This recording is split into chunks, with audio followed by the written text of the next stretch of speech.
በወርቅ የተሰራው መጸዳጃ በ12 ሚሊዮን ዶላር መሸጡ ታወቀ።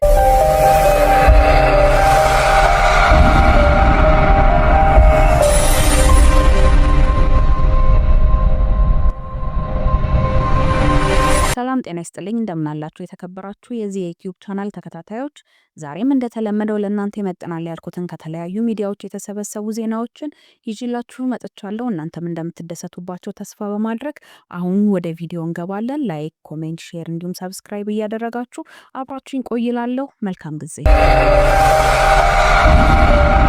በወርቅ የተሰራው መጸዳጃ በ12 ሚሊዮን ዶላር መሸጡ ታወቀ። መጸዳጃውን የገዛው በአሜሪካዊው ሮበርት ሪፕል የተሰኘው ብሊቭ ኢት ኦር ኖት ተቋም ነው።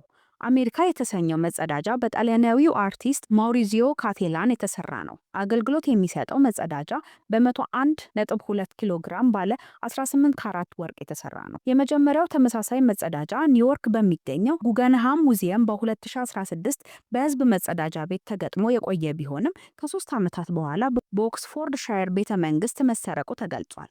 ሁለተኛ የወርቅ መጸዳጃ መኖሩ ይፋ ከሆነ በኋላ ማክሰኞ ዕለት በኒውዮርክ ከተማ ሶቴሌ በተሰኘው የአማራጭ ድርጅት ለገበያ ቀርቧል።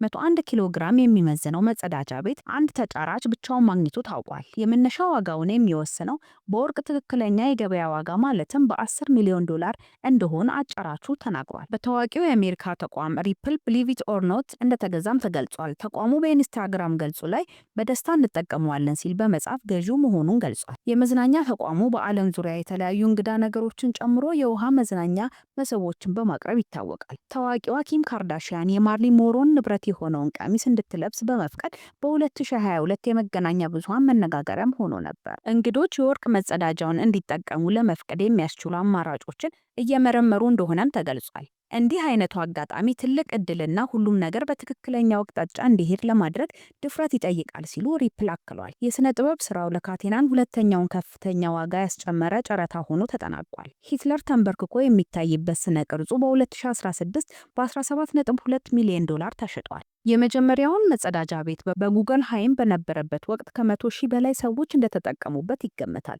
እንደ አውሮፓውያን አቆጣጠር መስከረም 14 ቀን 2019 5 ሰዎች በቤሌንሃይም ቤተ መንግስት ገብተው 4.8 ሚሊዮን ፓውንድ የሚያወጣውን የወርቅ መጸዳጃ ሰርቀው በቮልክስዋገን መኪና አመለጡ። ዝርፊያውና ከዚያ በኋላ የነበረው የፍርድ ሂደት በዓለም ዙሪያ መነጋገሪያም ሆኖ ነበረ። በ2024 የ40 ዓመቱ ጄምስ ሺን በስርቆትና በወንጀል የተገዛ ንብረት በማዘዋወር ጥፋተኛ መሆኑን አምኗል። የ39 ዓመቱ ማይክል ጆንሰን በበኩሉ በመጋቢት ወር በስርቆት ጥፋተኛም ተብሏል። ሁለቱም በያዝነው የፈረንጆች ዓመት መጀመሪያ ላይም ታስረዋል። የ36 ዓመቱ ፍሬንድ ዶ የወንጀል ንብረትን ለማዘዋወር በማሴር ጥፋተኛ ሆኖ በመገኘቱ የእስር ቅጣትም ተፈርዶበታል።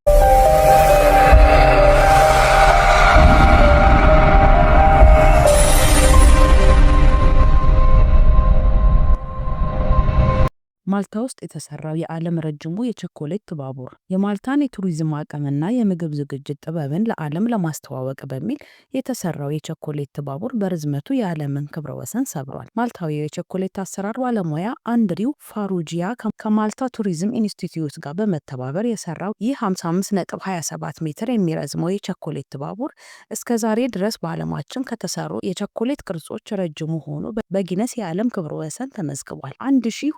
1250 ኪሎ ግራም የሚመዝነው ቸኮሌት የተሰራው ረጅሙ ባቡር በማልታ ደሴት ተሰርቶ በባህርና በየብስ ረጅም ርቀትን ከተጓዘ በኋላ በጣሊያን ሚላን ከተማ በሚገኘው ታሪካዊ የባቡር ጣቢያ ለእይታ በቅቷል። የማልታን የቱሪዝም መዳረሻነት በአውሮፓ እምብርት ላይ ለማስተዋወቅ ወደ ሚላን የተወሰደው የቸኮሌት ባቡሩ እያንዳንዱ ክፍል በጥንቃቄ የተሰራ ሲሆን ጥንታዊ የእንፋሎት ባቡሮችንና ዘመናዊ ጋሪዎችን በዝርዝር እንዲያሳይ ሆኖ በመቀረጹ አድናቆትን አተርፏል። የማልታ ቱሪዝም ባለስልጣናት እንደገለጹት ይህ የቸኮሌት ሪካርድ የደሴቱን ባህላዊ እሴት እና የባለሙያዎቿን ብቃት የሚያሳይ ነው። በሚላን በተደረገው የቸኮሌት ሳምንት ላይ በመቅረቡ በሚሊዮን የሚቆጠሩ ሰዎች ትኩረት ወደ ማልታ እንዲሳብ ማድረጉንም አስታውቀዋል። ማልታዊው የቸኮሌት ባለሙያ ከ5 ዓመታት በፊት 34 ሜትር የሚረዝም ተመሳሳይ ቅርጽ ያለው የቸኮሌት ባቡር የሰራ ሲሆን ክብረ ወሰኑን በማሻሻል ያዘጋጀውን አዲሱን የቸኮሌት ባቡር ሰርቶ ለማጠናቀቅ ከ700 ሰዓታት በላይ እንደወሰደበት ተገልጿል። ይህ የቸኮሌት ባቡር ለእይታ ከቀረበ በኋላ በጨረታ ተሽጦ ገቢው ለበጎ አድራጎት ድርጅቶች የሚውል ይሆናልም ተብሏል።